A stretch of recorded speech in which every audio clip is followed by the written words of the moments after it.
Olá, seja bem-vindo a mais um vídeo aqui da gente hoje. Mais um vídeo daquela série de vídeos um pouco maiores, né, com aulas próximas aí a serem completas. Hoje falando sobre o Iluminismo. Lembrando que a gente está dando uma aula de filosofia sobre o Iluminismo. Quando a gente vê o Iluminismo no ponto de vista da disciplina de História, a gente faz algumas análises diferentes e principalmente conexões mais profundas com o cenário histórico de cada um dos autores, de cada um dos pensadores. Aqui o caso vai ser um pouco diferente. A gente vai passar por algumas das principais ideias de Rousseau, Montesquieu e Voltaire. E, obviamente, vamos olhar para um pouco das principais ideias do Iluminismo. Lembrando que quando a gente fala de Iluminismo, ou até mesmo de pensadores iluministas, a gente não está falando só desses três, exatamente. Você que está estudando, você que está acompanhando aí alguns dos saberes da construção da filosofia, você deve ter dado falta aqui de um camarada chamado John Locke, né?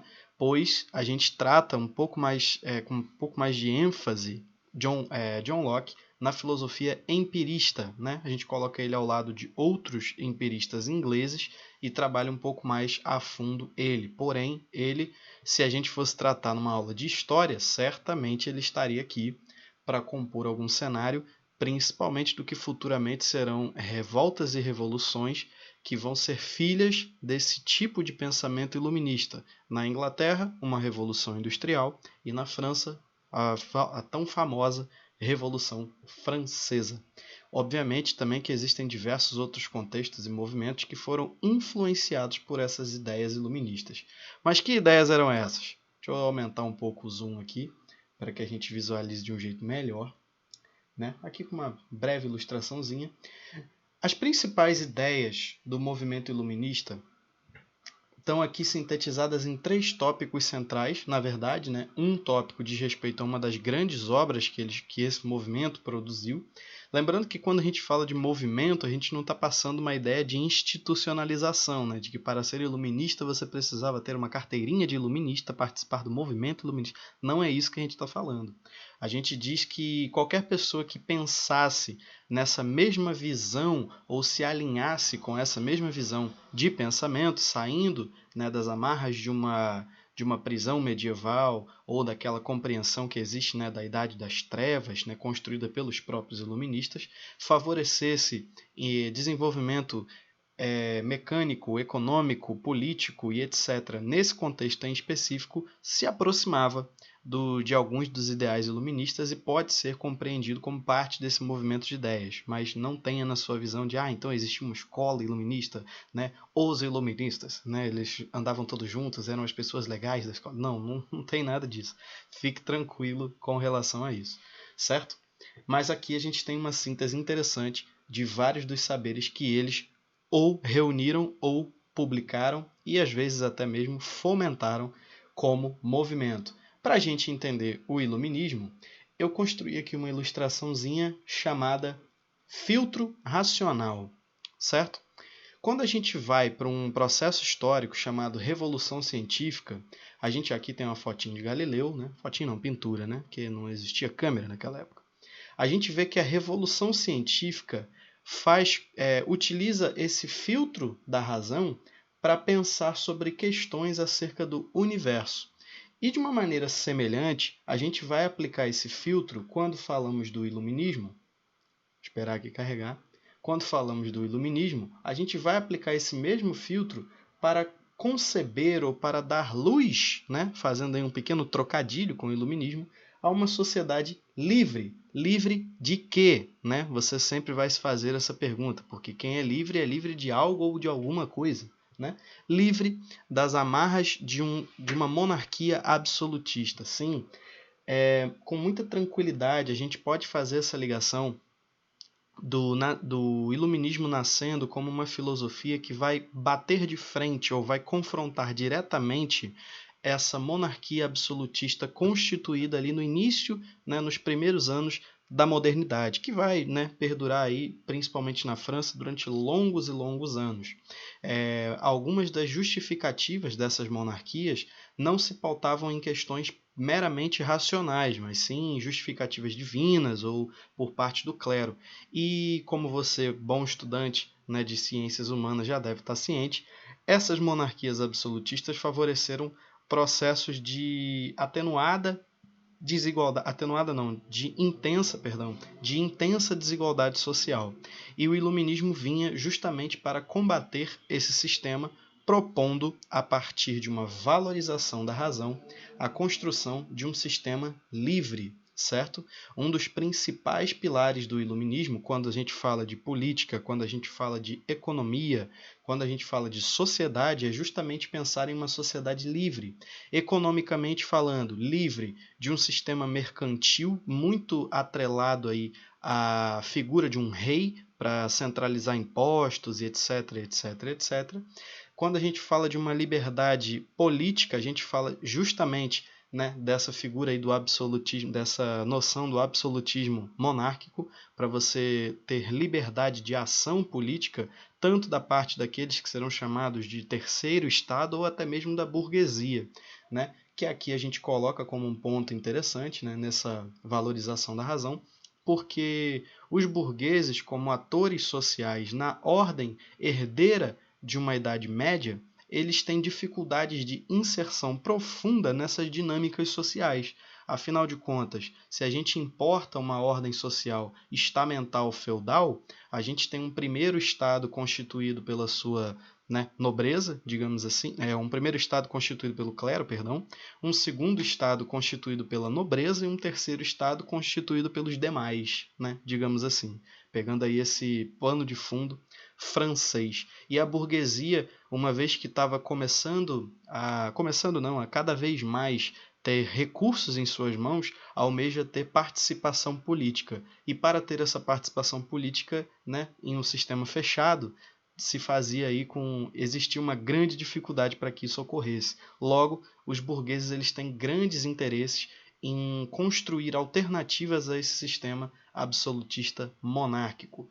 Isso tudo, ainda nesse pilar aqui da valorização da razão, a gente vê que no iluminismo, né, existe uma ênfase muito interessante sobre a necessidade da educação básica, um princípio de estudos básicos ou de obtenção de conhecimento para todos, ou para aqueles que pudessem acessar esse conhecimento, muito próximo do que a gente tem hoje com as ideias de escola. Apesar da criação da escola não ser uma criação iluminista, mas nas diversas formas como essas instituições de ensino foram se mostrando, a que mais se aproxima do que nós temos hoje, talvez, seja essa visão da educação que o iluminista tem, como um currículo mais amplo, onde você deveria saber um pouco sobre diversas áreas para montar uma ideia de cultura mais elevada, mais avançada, mais esclarecida, digamos assim.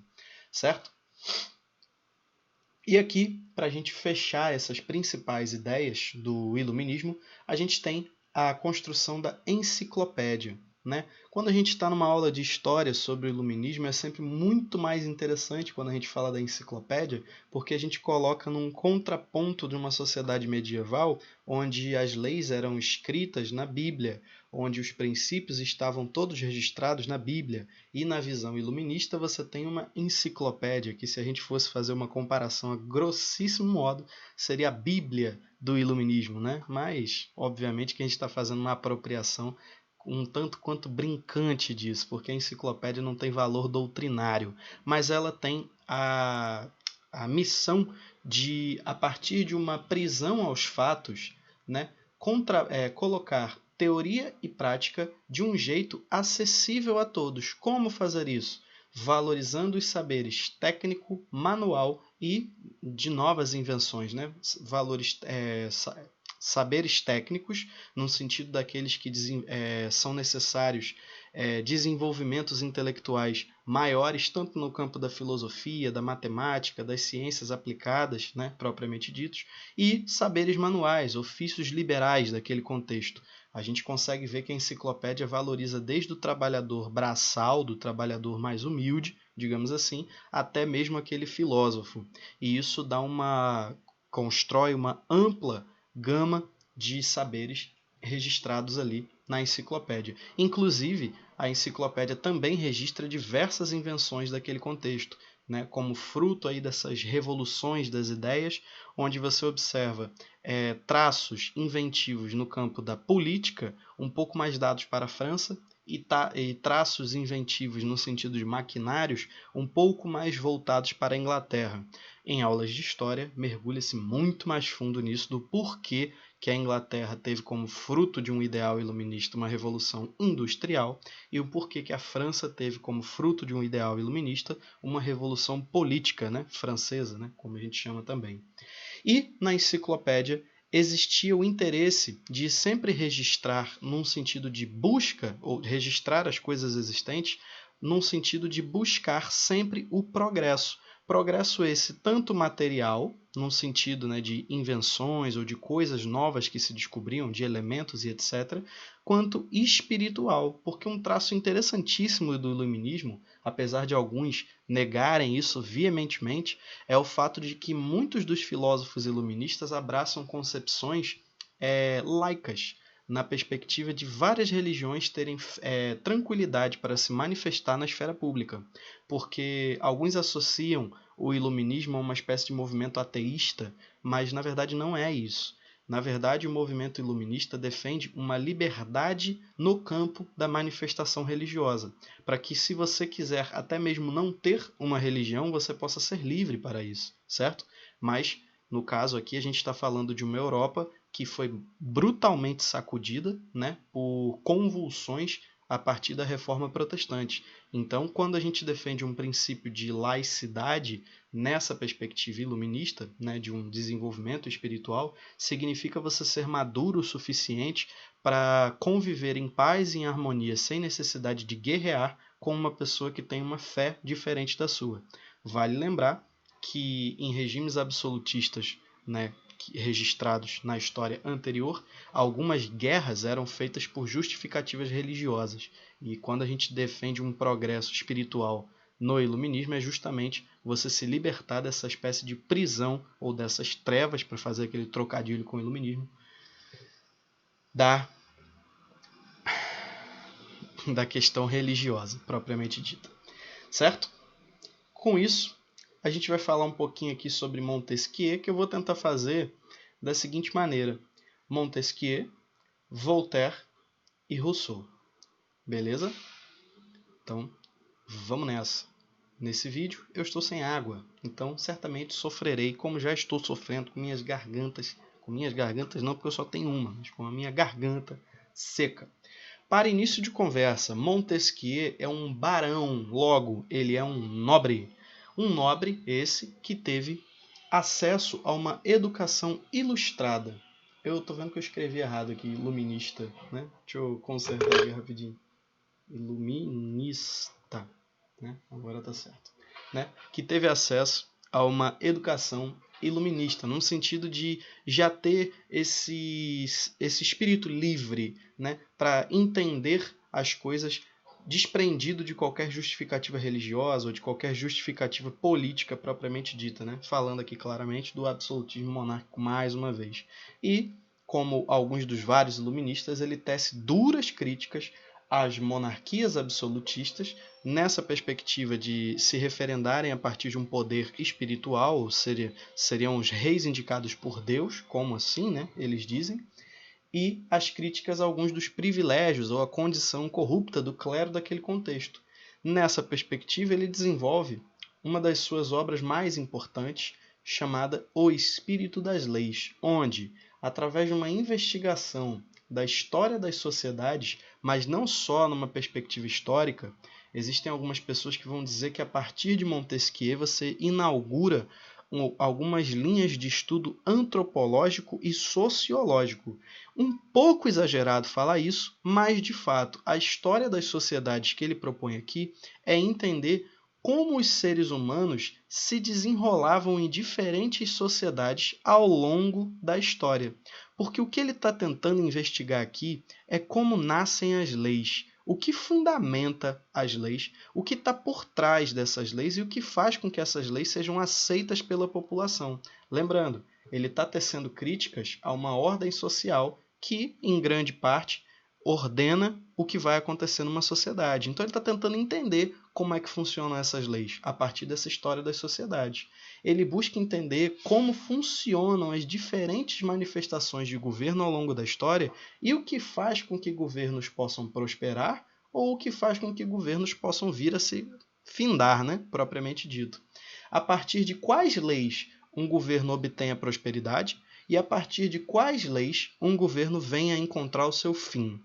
Ele começa, então, a construir um cenário das leis medievais essas que têm todo o seu fundamento, né? Quando a gente fala de uma Europa medieval, tem todo o seu fundamento encontrado na perspectiva bíblica, na perspectiva cristã.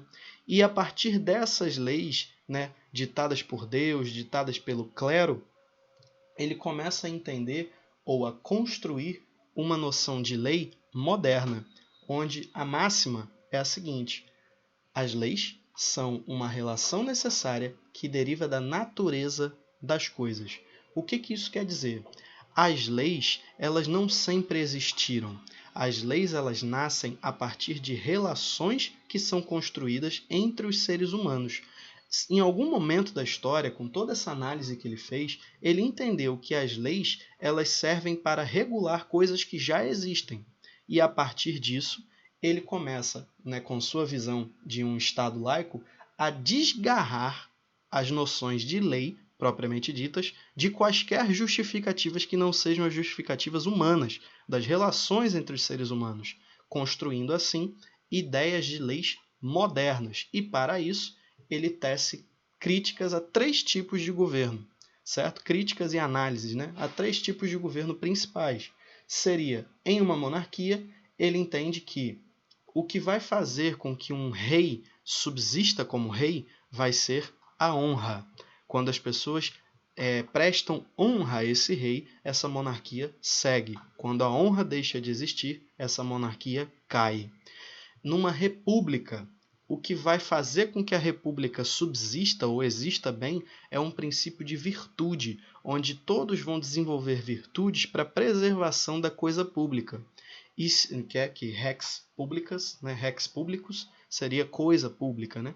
A partir desse desenvolvimento da virtude, as pessoas vão conseguir preservar essa coisa pública. A partir do momento em que perde-se essa noção de virtude e dá-se espaço para a corrupção ou para aquele jogo de interesses mais voltado para si, não tanto para todos, a gente tem a queda da república. E as tiranias, elas subsistem a partir do medo. A partir do momento em que as pessoas têm medo dos seus governantes, a partir do momento em que as pessoas têm medo do seu governante, o tirano subsiste. Quando esse medo é superado,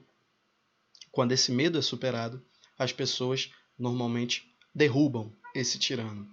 Todas essas análises, né, dos elementos por trás das diferentes formas de governo são frutos desse espírito das leis que ele está investigando a partir das relações constituídas, né, a partir de causas necessárias com coisas que já existem na natureza humana.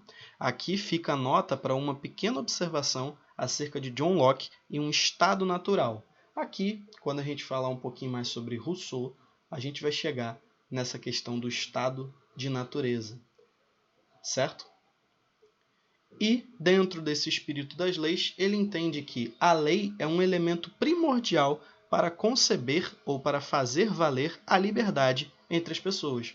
Pois, se você não tiver nenhum tipo de lei, o legal é que quando a gente está gravando, né, eu já gravo bem tarde da noite, justamente para não ter nenhum barulho interferindo, mas vem um bendito caminhão para fazer mudança de sei lá que horas são já da noite, né? Mas enfim,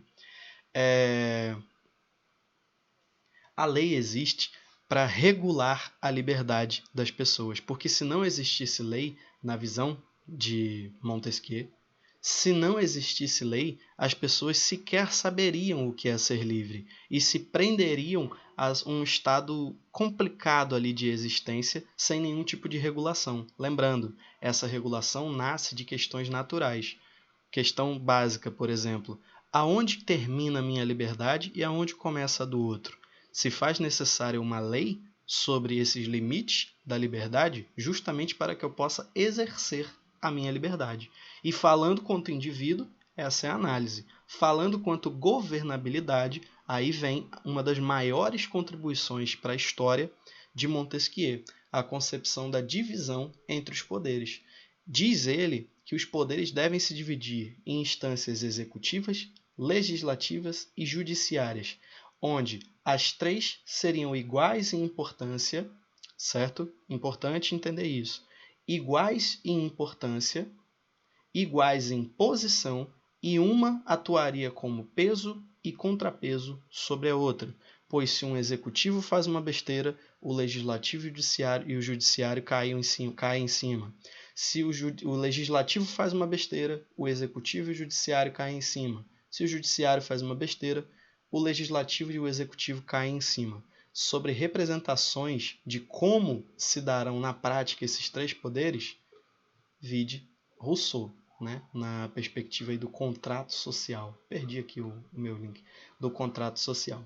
Mas, basicamente, aí sobre Montesquieu que a gente precisava conversar é isso. De um jeito bem simples, de um jeito bem tranquilo, é isso. Lembrando que em filosofia, todas as coisas sempre podem ser muito mais complicadas do que elas parecem. A gente sempre tenta fazer da melhor maneira possível para que todo mundo possa entender. Falando sobre nosso amigo Voltaire, né?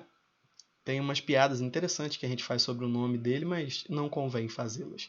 Voltaire, ele, diferente de Montesquieu, deixa eu puxar aqui, diferente de Montesquieu, Voltaire vem de uma categoria burguesa, certo?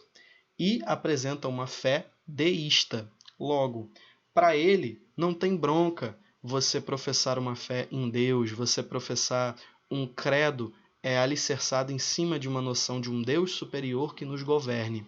Porém, ele critica duramente qualquer tipo de intolerância. Quando você lembrar de Voltaire, sempre lembre-se do camarada que vai falar sobre a tolerância e do camarada que vai ser radicalmente contrário à intolerância em qualquer estilo, principalmente intolerância num sentido de crença e num sentido de expressão, mas a gente vai chegar lá já já. Critica duramente a intolerância religiosa. Aqui existe um background interessante sobre a figura de Voltaire, né? De construções religiosas aí de pai, de mãe, sobre como ele tem algumas das visões que ele tem, mas não vem ao caso pontuarmos isso, porque seriam algumas análises muito profundas em algumas das obras que não figuram aí como as principais dele. Mas ele critica duramente qualquer tipo de intolerância religiosa, principalmente naquela visão entre católicos apostólicos romanos e protestantes, principalmente calvinistas, nesse contexto. Qualquer tipo de guerra, de briga, né? Vale lembrar que a gente está saindo aqui de um conflito um tanto quanto sangrento entre essas duas vertentes, a protestante e a católica apostólica romana. Qualquer tipo de intolerância seria execrável na perspectiva de Voltaire. Por quê? Numa ideia de civilidade, nós devemos ser capazes de conviver com o diferente. É atribuída a ele, né, uma máxima muito interessante que é: posso discordar de tudo que você pensa, mas lutarei até onde minhas forças forem capazes de me levar para garantir o seu direito de se expressar. Logo, eu não preciso concordar com a perspectiva de fé do outro, mas eu tenho que lutar para que ele tenha liberdade para exercer essa fé, porque isso é um princípio de civilidade, isso não diz respeito à crença propriamente dita, né? Assim pensa nosso amigo Voltaire. Também critica privilégios do clero e dos nobres, um tanto quanto óbvio quando a gente fala de um cara que está vindo de uma classe burguesa, beleza? E também o absolutismo, como críticas básicas aí dos três, né, camaradas aqui que a gente está vendo dentro do iluminismo. Pontos básicos de crítica sempre vão ser sobre privilégios de clero, privilégios da nobreza e privilégios dentro, né, de um próprio regime absolutista.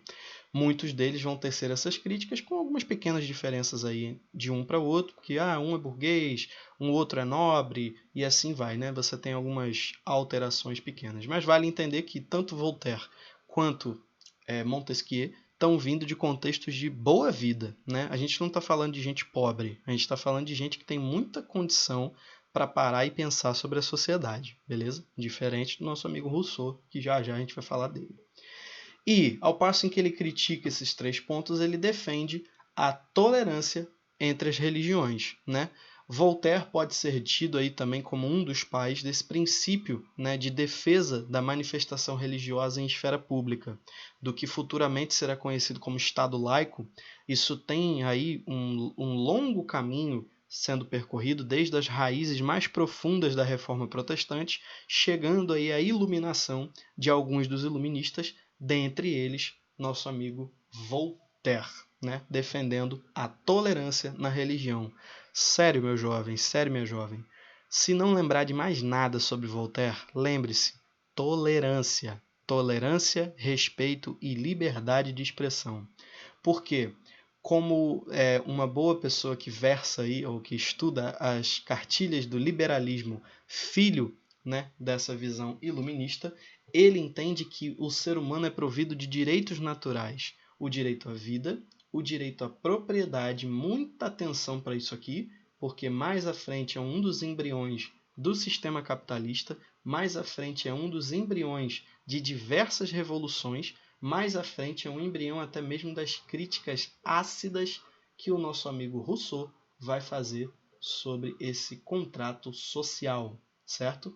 E um terceiro direito natural seria o direito da liberdade, manifesto na liberdade de crença, você podendo exercer qualquer tipo de fé que você entenda como verdadeira no seu coração, na sua vida, e a liberdade de expressão. Existe uma perspectiva interessante aqui em Voltaire, que ele entende que as ideias, mesmo que sejam ideias ruins, elas devem ser expostas, porque você só vai saber se uma ideia é boa ou ruim se ela for exposta publicamente e refutada publicamente. Porque se uma ideia for boa e você está guardando, você jamais vai saber que se ela é boa ou se ela é ruim, de fato, né? E por isso ele defende a ampla liberdade de expressão entre as pessoas e também vai defender uma ideia de livre mercado.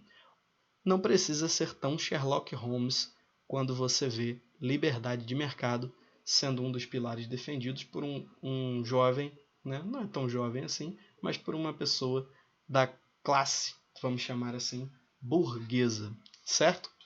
Então, sobre Voltaire, para você não se perder, lembre-se sempre de tolerância. Tolerância, direitos naturais, vida, propriedade e liberdade, expressão, né? Liberdade de expressão, liberdade de crença. Liberdade de crença manifesta num princípio de Estado laico, liberdade de expressão. Posso discordar de tudo que você pensa, mas lutarei com a minha vida, se necessário for, para garantir o seu direito de se expressar, de pensar, de falar. Certo? Dito isso, vamos aqui para o nosso camarada Rousseau, que talvez, né, você que está um pouco mais ligado aí na nossa aula, já tenha percebido que eu tenho um carinho especial por Rousseau. Nada dizendo respeito a algumas das teorias dele, mas eu acho interessante quem é capaz de apresentar pontos fora da curva, ou naquele diálogo popular, daqueles que são capazes de pensar fora da caixa, né? Pois, primeiro ponto, né, que faz com que Rousseau seja um cara digno de atenção especial é o fato dele não vir de uma família burguesa, não vir de uma família nobre, não vir de um status social abastado, não ser uma pessoa rica.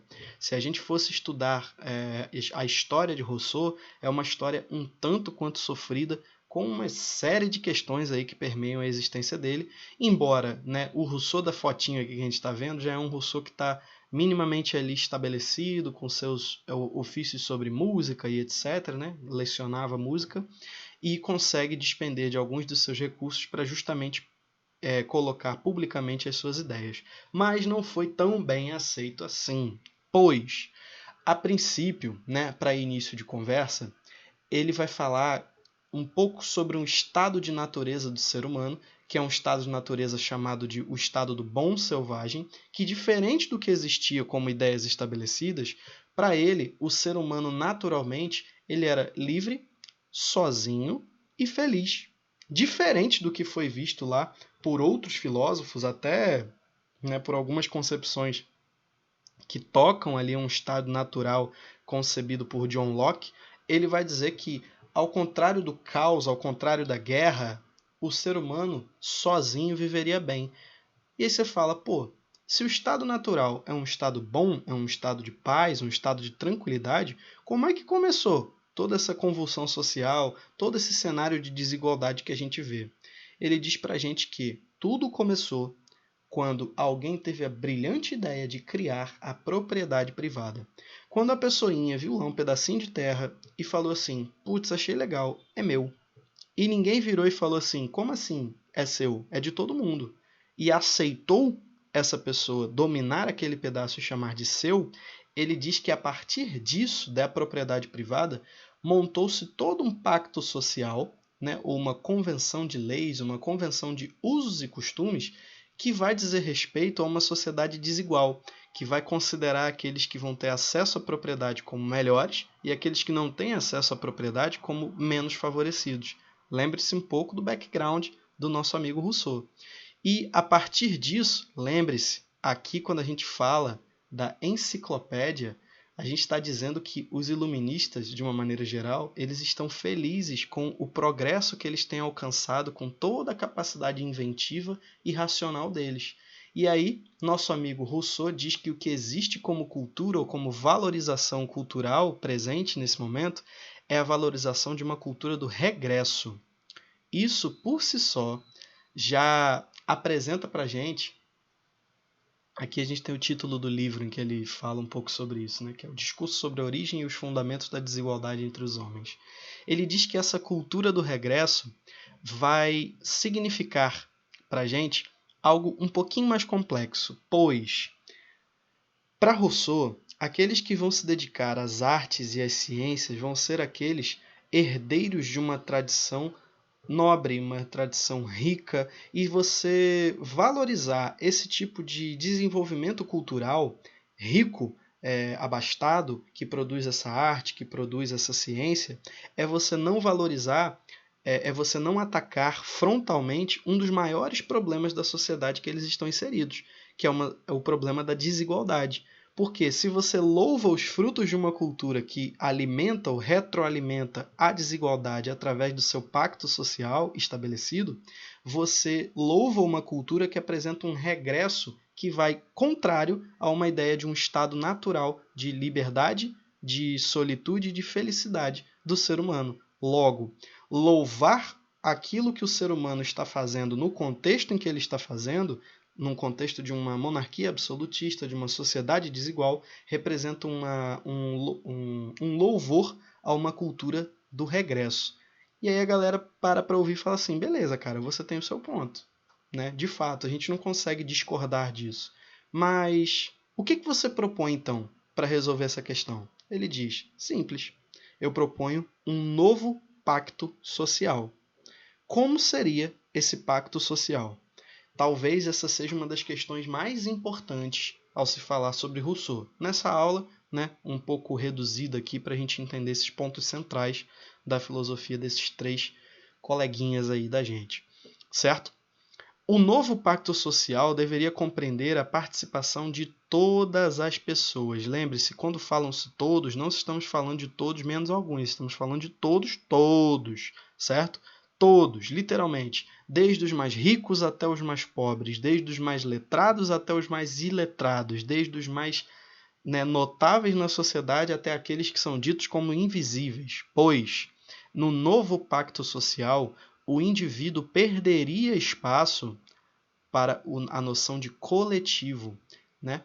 Ele desenvolve um pouco dessas ideias de cidadania. Para ele, o cidadão seria aquele que deixa de pensar em si para pensar no todo.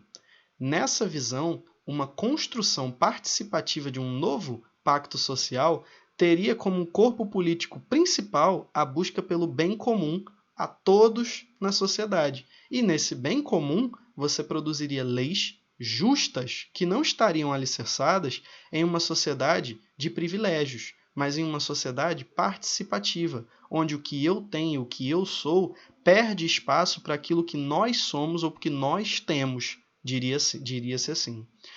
Essas leis seriam, né, concordando ali com um dos princípios que a gente viu em Voltaire, seriam os princípios de uma real liberdade e uma superação dessa cultura do regresso. Logo, para Rousseau, o progresso de fato rumo à felicidade, né, de todos que os iluministas tanto almejam, ele viria única e exclusivamente a partir de um novo pacto social, onde você seria capaz de superar uma cultura do regresso alicerçada naqueles que têm muito são melhores do que aqueles que têm pouco. E para isso ele constrói ou sugere uma ideia de uma democracia popular. Aqui, se a gente tivesse numa aula de história, essa noção de democracia popular, né, onde todos vão estar participando das decisões, tendo o poder sobre o todo, a gente poderia desenhar coisas muito interessantes, até puxando fios para algumas das doutrinas sociais que existem já ebulindo ali ou surgindo ali nas idas do século XIX. Isso tudo está começando nessa perspectiva de democracia popular aqui defendida. Mas basicamente quer dizer o seguinte: o rei, ou seja, o governo, o Estado, ele não estaria acima ou ele não teria soberania sobre o povo, pois o povo deveria ser soberano sobre a autoridade do Estado. Pois se o Estado está onde está, se o Estado existe, é porque o povo o referenda, o povo o legitima. Perceba aqui que essa legitimidade do rei já não está mais na perspectiva cristã ou de ser referendado por um Deus, mas sim o próprio povo, um forte traço humanista aqui na filosofia de Rousseau. Nessa visão, a soberania de todos, ou a soberania popular, ela estaria acima da soberania de um próprio rei ou de um próprio representante político, que quer que seja. Com isso, ele sinaliza a sua visão sobre um novo pacto social, construindo uma ideia de democracia popular. Então, falando de Rousseau, lembre-se, pacto social, novo pacto social. Uma das suas obras mais importantes chama-se O Contrato Social, onde ele fala exatamente sobre essa digressão longa que a gente fez aqui. Com isso, meu jovem, minha jovem, a gente finaliza a nossa aula de hoje, né? Nesse videozinho, né? Não tão longo, mas também não tão curto. Talvez, né, a gente teria aí muitas outras questões para explorar, mas fica para um outro momento, beleza? Um grande abraço para vocês. Tchau, tchau.